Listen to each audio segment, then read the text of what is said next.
Imaginons que vous êtes un bon médecin reconnu par vos pairs, mais lors d'une journée ordinaire, vous choisissez de porter une simple blouse blanche. Tout à coup, un chirurgien hautain qui ne vous connaît pas se moque de vous en public, comme si vous n'étiez pas important. Il ne sait pas que vous êtes le directeur médical de l'hôpital. Que feriez-vous? Que feriez-vous si vous étiez embarrassé devant tout le monde? C'est l'histoire de Livia Santana, qui a transformé une humiliation publique en un puissant moment de vérité et de justice. Voulez-vous savoir comment elle a fait? Veuillez vous abonner, aimer et nous dire ce que vous feriez dans ce cas dans les commentaires ci-dessous. C'est toujours un plaisir pour moi de porter ma simple blouse blanche dans les couloirs de l'hôpital.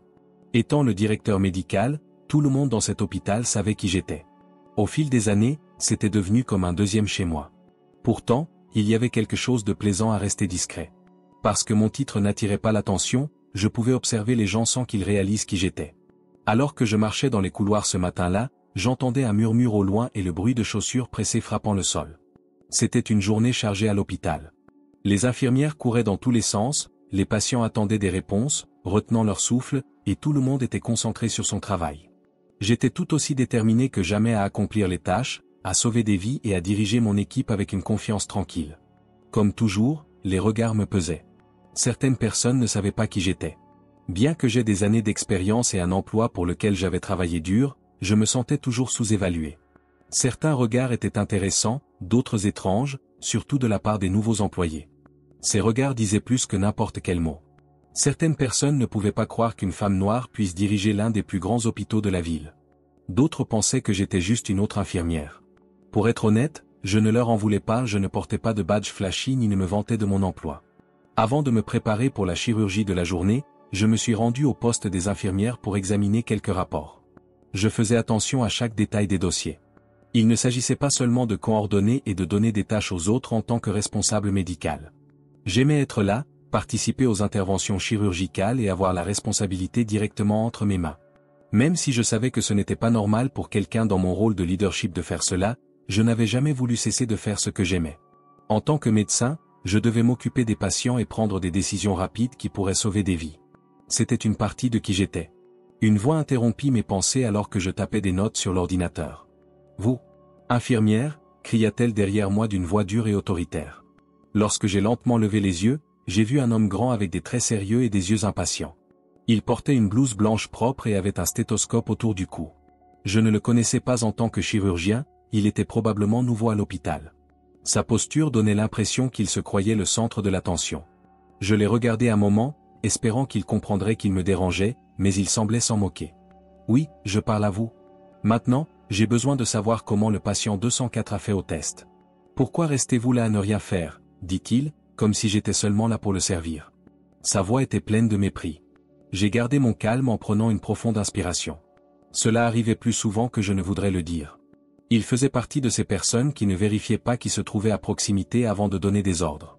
Il pensait qu'une femme noire comme moi, portant une blouse blanche mais n'ayant aucune autre identification, ne pouvait être qu'une infirmière et travailler sous eux, jamais en tant que responsable.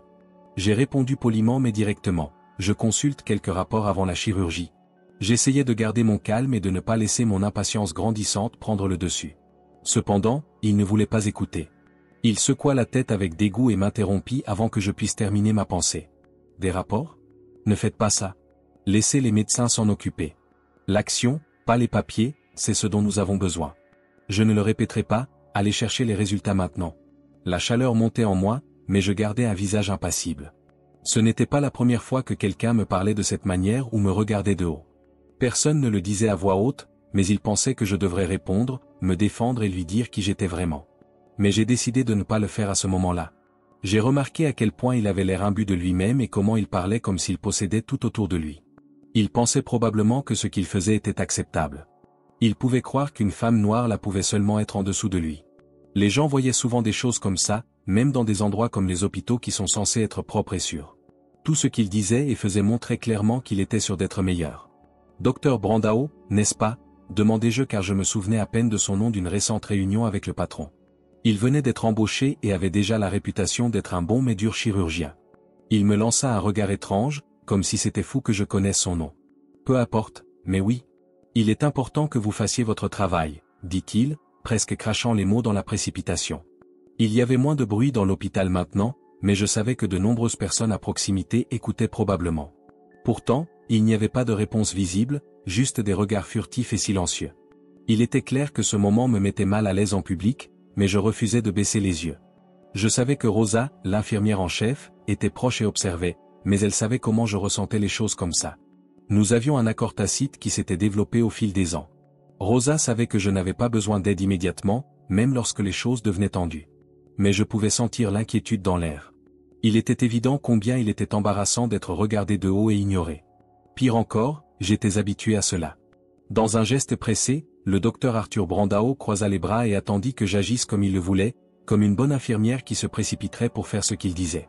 Il devenait de plus en plus irrité à chaque seconde que je mettais à bouger. « Pourquoi êtes-vous encore ici ? Avez-vous besoin d'une invitation officielle pour faire votre travail ?» insista-t-il, élevant presque la voix à un niveau de colère. Il était étouffant de me parler comme si j'étais moins importante que lui. Chaque mot me frappait comme un coup.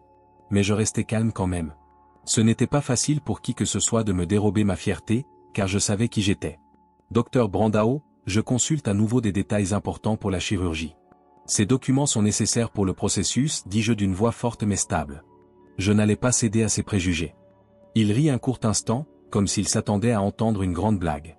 Des rapports ? Dites simplement non encore et laissez les médecins s'en occuper. Souvent, les infirmières pensent qu'elles sont médecins, n'est-ce pas ? Ces mots résonnaient encore dans mon esprit. Ce n'était pas seulement de la fierté qu'il véhiculait. Il y avait des préjugés là-dedans. Il faisait des hypothèses sur moi qui étaient basées sur un biais profondément enraciné. Il ne savait rien de moi, mais il pensait déjà que je n'étais pas assez importante pour être prise au sérieux. Il y avait plus de silence au poste des infirmières. Alors que tout le monde attendait que je réponde, je pouvais presque sentir combien j'étais embarrassé. C'est alors que je réalisais que ce n'était pas seulement à propos de moi. C'était à propos de toutes les femmes noires qui avaient jamais été sous-estimées, traitées avec mépris ou humiliées par quelqu'un comme lui. Mon cœur battait la chamade, mais je savais que je devais faire attention à ce que je disais. C'était une question d'honneur et de respect de soi. Il suffisait que je sois entendu sans avoir à crier. Je savais qu'il devait y avoir une bien meilleure façon de gérer cela. Lorsque je regardais Dr Arthur droit dans les yeux et refusais de détourner le regard, je savais qu'il était temps de mettre fin à cela. « Docteur Brandao, dis-je d'abord, d'une voix calme et ferme. Je m'appelle Livia Santana. Je suis responsable de la médecine dans cet hôpital. » Après cela, il y eut beaucoup de silence. Le docteur Brandao cessa de bouger. Je pouvais voir quand les mots prirent enfin sens pour lui, par l'expression sur son visage. Il cligna des yeux plusieurs fois, comme s'il essayait de comprendre ce qui se passait. Il semblait autrefois imbu de lui-même et impatient, mais maintenant son visage paraissait pâle et choqué. « Directeur médical » répéta-t-il, comme s'il ne pouvait pas croire ce qu'il venait d'entendre.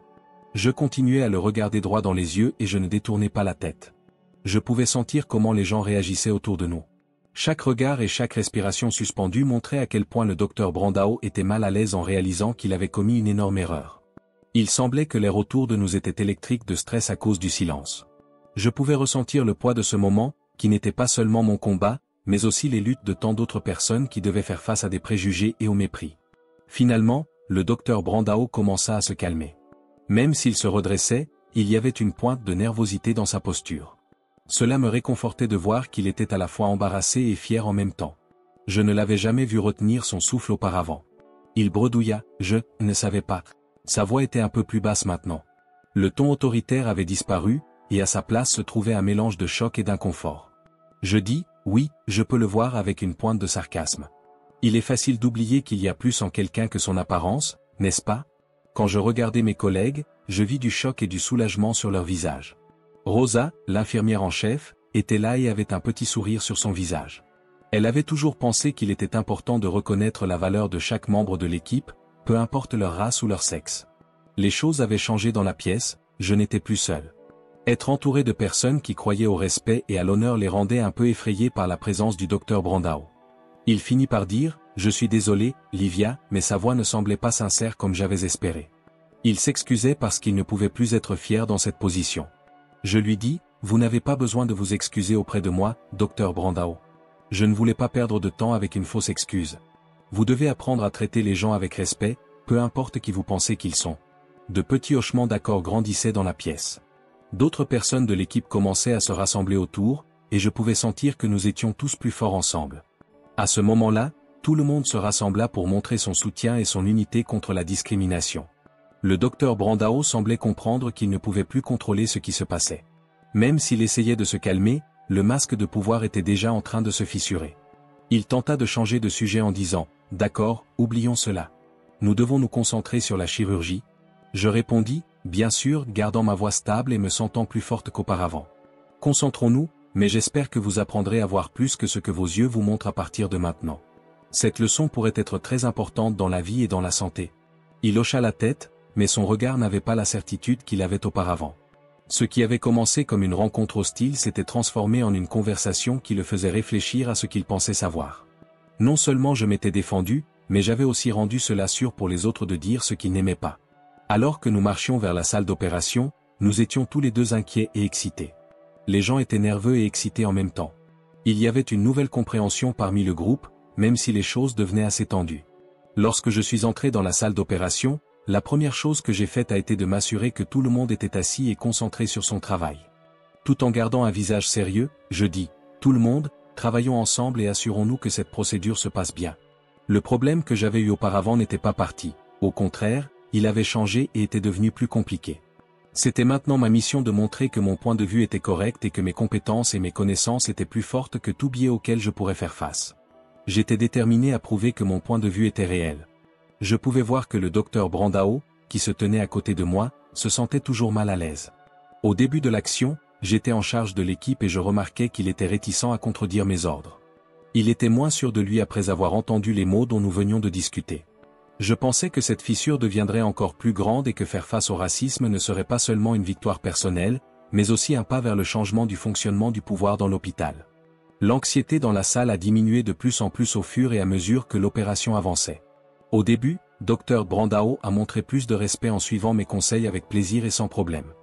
Il prêtait plus attention à ce que je lui disais de faire, et avec le temps, la tension qui s'était accumulée entre nous commençait à se dissiper. Je savais, cependant, que le combat contre les préjugés n'était pas encore près d'être terminé. À un moment très important de la chirurgie, alors que tout semblait se dérouler comme prévu, l'un des assistants a laissé tomber un instrument chirurgical sur le sol. Le bruit a résonné dans la salle habituellement silencieuse. En tant que responsable, Dr Brandao était le centre d'attention de tout le monde. Bien que je pensais qu'il agirait de manière professionnelle, il semblait nerveux. Une fois que j'ai enfin rompu le silence, j'ai dit « Vous pouvez le ramasser », sans y réfléchir. Passons à autre chose. Je savais que ce que je disais n'était pas seulement pour Dr Brandao, mais aussi pour tous les autres dans la salle, car l'équipe regardait. En d'autres termes, c'était la preuve que chacun, peu importe qui il était également responsable de faire le travail. C'est en regardant chaque membre de l'équipe que je leur ai dit de continuer et de travailler ensemble. Le processus chirurgical a continué, et à mesure que nous avancions, la capacité de l'équipe à travailler ensemble s'est encore améliorée. Bien que l'ambiance se soit améliorée, la honte que j'avais ressentie plus tôt me suivait toujours. Mais le fait que Dr Brandao ne pense pas beaucoup à moi est quelque chose que je n'oublierai jamais. Ce qui m'inquiétait le plus, c'était la pensée que d'autres personnes pourraient encore traverser des expériences similaires à la mienne. Après la chirurgie, Dr Brandao s'est approché de moi et m'a regardé avec une expression qui semblait être un mélange de respect et de tristesse.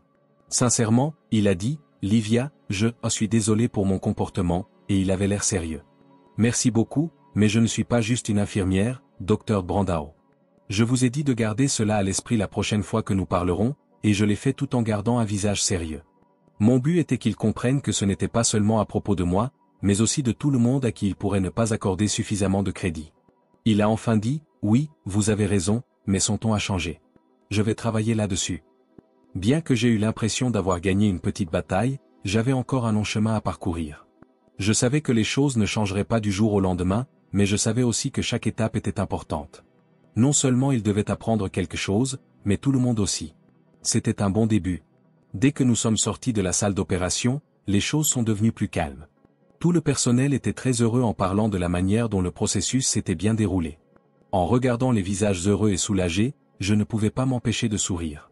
À ce moment-là, j'ai réalisé que ma bataille n'était pas seulement pour moi, mais aussi pour tout le monde autour de moi.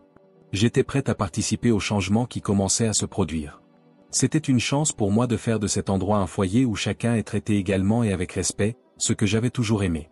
Lorsque, une semaine plus tard, Dr Brandao a demandé à me parler de ce qui s'était passé, il avait l'air plus ouvert et prêt à écouter. Ce que nous avons vu au cours de notre conversation étaient des signes qu'il pourrait commencer à changer. « Livia, il y a des choses qui se sont produites et dont je veux faire quelque chose. Serait-il possible que vous m'aidiez à planifier un événement pour l'équipe qui encourage la diversité et l'inclusion? Lorsqu'il a posé la question, il y avait une lueur de sincérité dans ses yeux. Bien que j'ai été surprise au début, j'ai rapidement vu cela comme une grande opportunité. Oui, pas seulement pour moi, mais pour tous ceux qui travaillent à l'hôpital également. Ce serait facile pour chacun de partager ses histoires et d'apprendre à valoriser les traits uniques de chaque personne. En répondant à Dr Brandao, je lui ai dit que je pensais que c'était une excellente idée, et j'ai eu le sentiment que nous étions réellement en train de rendre de grands changements possibles. Faisons cela ensemble.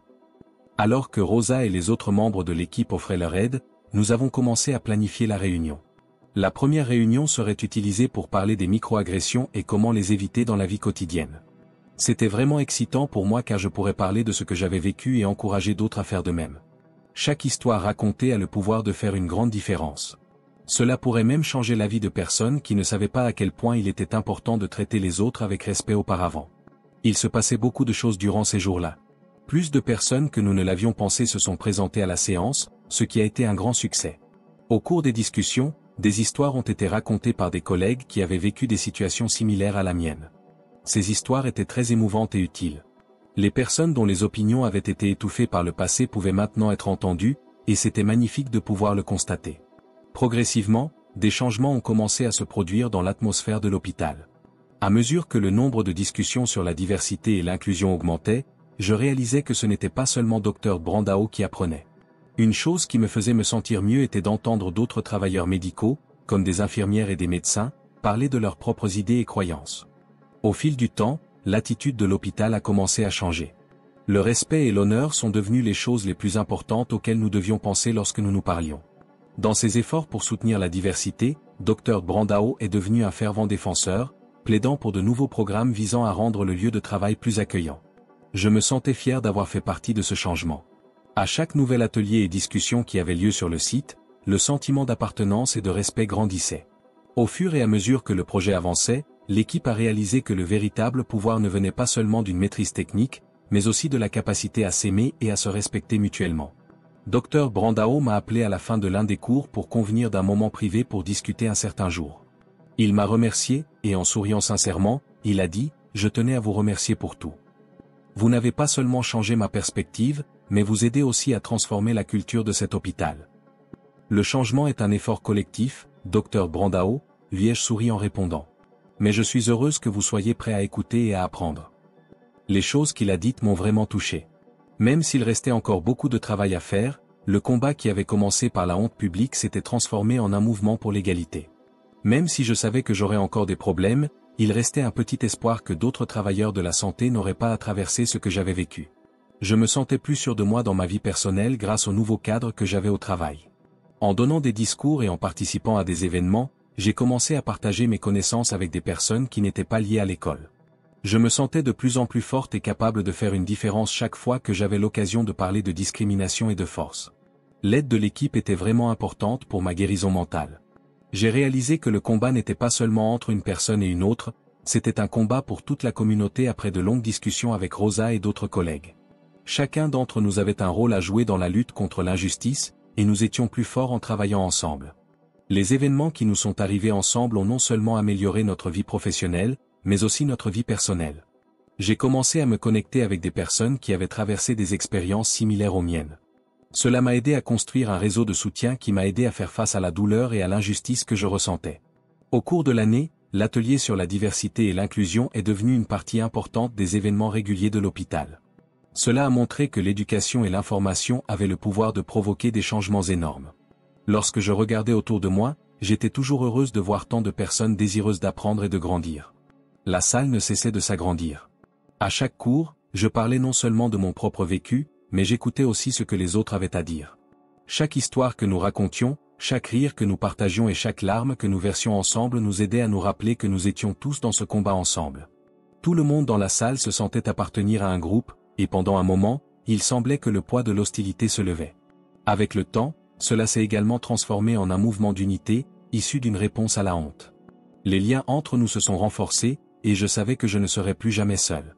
Nous ne pouvons pas laisser la discrimination nous faire taire, peu importe quoi, disais-je toujours à la fin de chaque cours. Je veillais toujours à transmettre ce message. Une ovation enthousiaste de l'équipe était la réaction, un signe fort que le changement était possible. Mais je savais que le combat n'était pas une affaire ponctuelle, c'était un engagement qui durerait longtemps.